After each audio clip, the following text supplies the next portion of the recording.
অসংখ্য আপু ভাইরা আবারও ভিডিও চেয়েছেন কিভাবে আমি গরু চামড়া পরিষ্কার করি, প্রসেসিং করি। আজ আপনাদের জন্য নিয়ে এসেছি দুই পদ্ধতিতে গরু চামড়া কিভাবে পরিষ্কার করি। আসসালামু আলাইকুম। আমার এই ভিডিওটি দেখার জন্য সবাইকে আমন্ত্রণ রইল।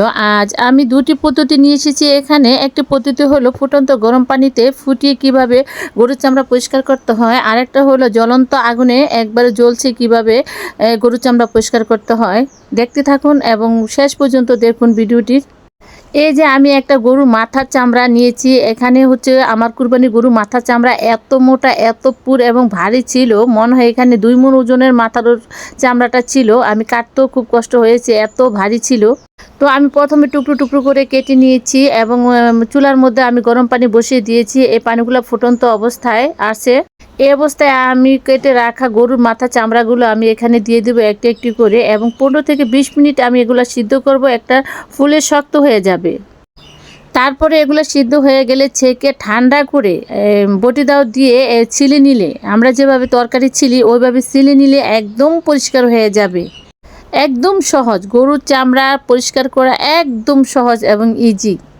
ঠিক গরুর মাথা চামড়া যেভাবে পরিষ্কার করা হয়, ঠিক গরুর শরীরের চামড়াটা ঠিক এভাবে পরিষ্কার করা যায়। মাথার চামড়ার তুলনায় শরীরের চামড়াটা একটু কম মোটা থাকে। আসলে আমরা এই গরুর চামড়া বা মাথার চামড়ার মূল্য বুঝি না, আমরা এগুলা ফেলে দেই বা অল্প দামে বিক্রি করে দেই। কিন্তু এই গরুর চামড়ার ভিতরে প্রচুর পরিমাণে পুষ্টিগুণ রয়েছে। এই যে দেখুন, আমি সিদ্ধ করার পর কি পরিমাণ মোটা এবং বড় বড় হয়ে গেছে। এগুলা কিন্তু একদম মাংসর মতো খেতে লাগবে এবং কসকসা লাগবে। যে আপু ভাইরা দেখতে চেয়েছেন, এই যে দেখে নেন, একদম রিয়েল ভাবে আপনাদের দেখানোর জন্য চেষ্টা করছি এবং তুলে ধরছি। এই যে গরুর মাথাটা কত মোটা এবং ভারী ছিল।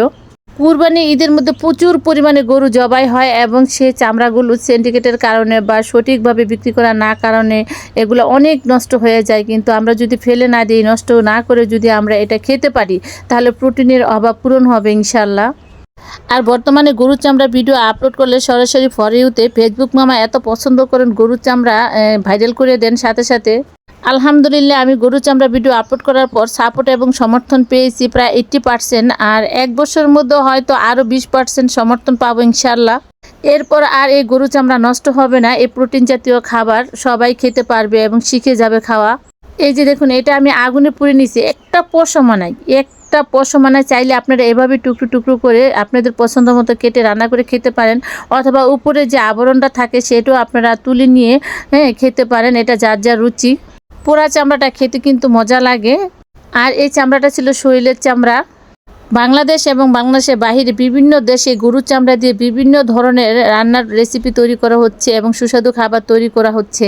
এই গরুর চামড়ার ভিতরে কোলাজেন, জেলাটিন, ফাইবার, প্রোটিন প্রচুর পরিমাণে থাকে। যারা না খেয়েছেন তারা একবার হলে একটু পরিমাণ খেয়ে দেখবেন। গরুর চামড়ার স্বাদ মাংস এবং ভুঁড়িকেও স্বাদে হার মানিয়ে দেবে।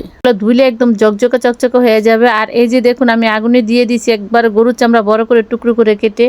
আবার আমি চুলার উপরে দিয়েও এই পশমগুলো পুড়ে নেই, একবারে পুরে পরিষ্কার হয়ে যায়। আপনারা আপনাকে পছন্দ মতো, আইডিয়া মতো, সুবিধা মতো আপনারা পুড়ে নেবেন। কেউ শিক দিয়ে পড়তে পারেন, কেউ চুলার ভিতরে সরাসরি দিয়ে, গ্যাসের চুলায় কিংবা কয়লার আগুনে কিংবা আগুন জ্বালিয়ে যেভাবে পারেন আপনারা পুড়িয়ে নিতে পারবেন আপনাদের পছন্দ মতো। আমি মাটির চুলায় রান্নাবান্না করি, তাই আমি মাটির চুলায় পুড়ে নিচ্ছি, জ্বলছে নিচ্ছি। বরিশালের মানুষ তো গরুর চামড়া বেশি খায় এবং বরিশালের ইমাম হাফেজ মাওলানা ভাইয়ের কাছ থেকে এই গরুর চামড়া খাওয়া শিখেছি। আরও আগে দেখা হলে তার সাথে আরও আগে শিখতাম, এত মজার খাবার। এই যে দেখুন, সরাসরি কান দুটো আমি আগুনে দিয়ে দিচ্ছি, একবারে সুন্দর হয়ে যাবে চারোধারে পশমগুলো পুড়ে। ভিডিওটি ভালো লাগলে শেয়ার করে দিবেন।